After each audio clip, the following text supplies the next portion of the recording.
que par cette mesure miracle, il va être salutaire d'alléger les entreprises parce que le coût du travail en France est trop élevé. La première arnaque, c'est ce constat. Le coût du travail en France n'est pas trop élevé. On peut parler de compétitivité, on peut parler de comparaison internationale, même européenne. Et à ce propos, je veux redire que si on ramène le coût du travail à la productivité d'heures effectuées en France, d'heures de travail effectuées en France, nous avons presque le record européen. Nous avons le record mondial, nous avons le record européen.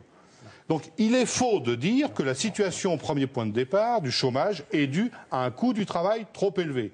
Et il est particulièrement dangereux sur un coup de tête du président de la République de modifier à la fois les bases de financement de la protection sociale, parce que, je le redis, les cotisations aussi bien patronales que salariales servent à financer la protection sociale, sans qu'on soit certain, bien au contraire, de l'effet en termes d'emploi, alors qu'on est certain de l'effet négatif en termes de pouvoir d'achat. On a déjà atteint la moitié de l'émission, donc je vais vous demander d'avoir la gentillesse d'accélérer vos interventions. Je souhaite que Laurence Parisot, là on a dénonciation d'une arnaque, je crois que c'est Marine Le Pen qui a parlé de TVA patronale, et je vous signale qu'Alain Madelin, ancien ministre de l'économie, parle lui de hold-up patronal sur le pouvoir d'achat des Français. Hold-up patronal sur le pouvoir d'achat des Français.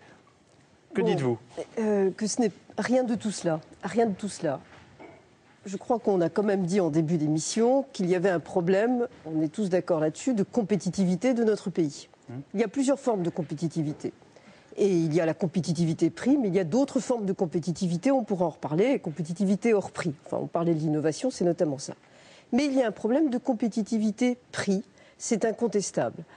Pour qu'on ait un ordre de grandeur, de compréhension, le coût du travail par rapport à l'Allemagne, par exemple, en France, était de 8% inférieur à l'Allemagne au début des années 2000. Il est aujourd'hui supérieur de 10%. Donc il y a eu un écart incroyable et qui pénalise l'ensemble de nos entreprises dans la concurrence, pas la concurrence à l'égard des pays émergents, la concurrence à l'intérieur de l'Union européenne.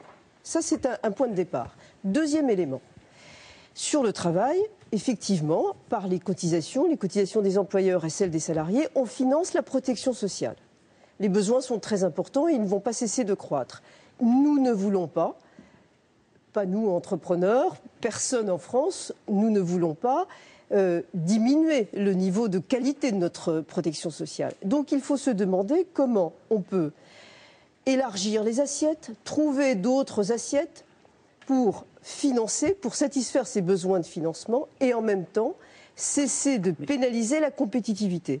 Vous comprenez bien que si les Français ne voient pas leur salaire augmenter, pour le coup, ils vont vraiment avoir une perception de réalité, d'arnaque. Vous avez raison, Yves Calvi. C'est pour ça qu'en réalité, vous avez beau dire, ou certains ont beau dire que c'est une vieille revendication patronale. C'est vrai.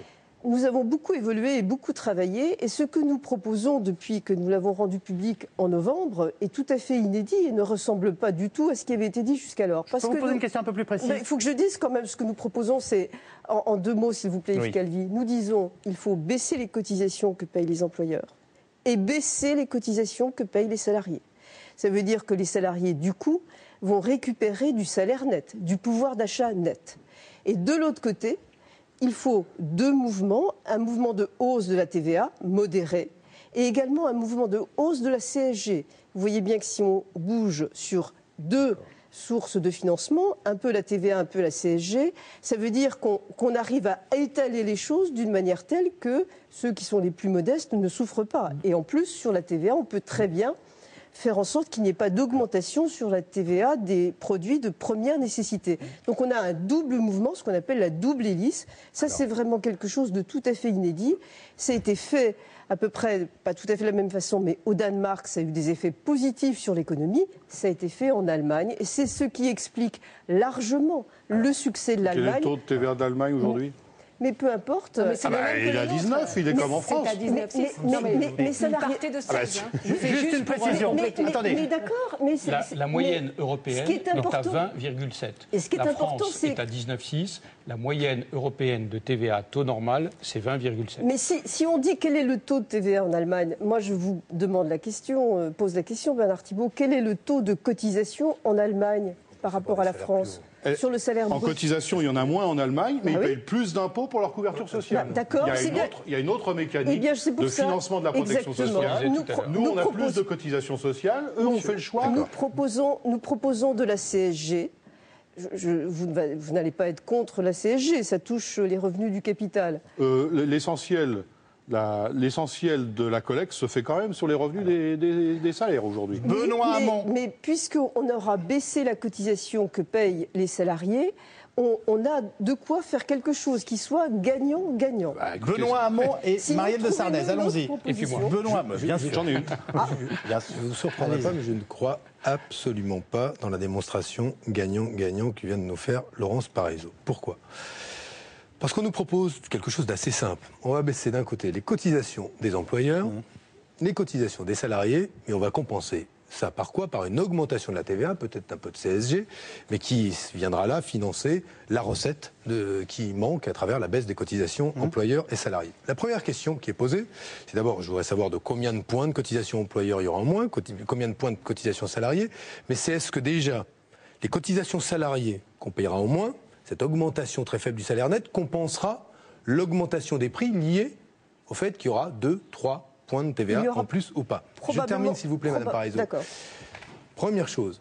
Deuxième chose, c'est qu'on nous parle beaucoup du coût du travail. Il serait temps que dans ce pays, si on se préoccupe vraiment de la compétitivité de nos entreprises, et notamment dans le secteur le plus exposé au déficit de compétitivité, c'est-à-dire le secteur industriel, où là, la comparaison en termes de coût du travail avec l'Allemagne n'est pas aussi défavorable que vous le dites, dans ce secteur-là, mais qu'on pose la question de l'autre ou de la véritable enclume qui pèse sur l'économie française, qui est le coût du capital. Et le fait que dans ce pays, la part des dividendes distribués dans la valeur ajoutée, je le dis, est passée de un peu plus de 3 points à 8 points de la valeur ajoutée, c'est-à-dire qu'a grossi dans la distribution des profits ce qui est distribué sous forme de dividendes. Oui. Et ça pèse sur la compétitivité de nos entreprises aussi. Et je termine d'un mot, si vous voulez bien. Que le gros sujet, c'est que s'il y a quelques personnes qui vont bénéficier d'une augmentation du salaire net, il y a des gens qui ne payent pas de cotisation. Et qui verront, eux, l'augmentation des prix de toute façon. Ce sont les retraités. Donc vous posez la question des retraités. Ce sont les retraités qui payent de la CSG.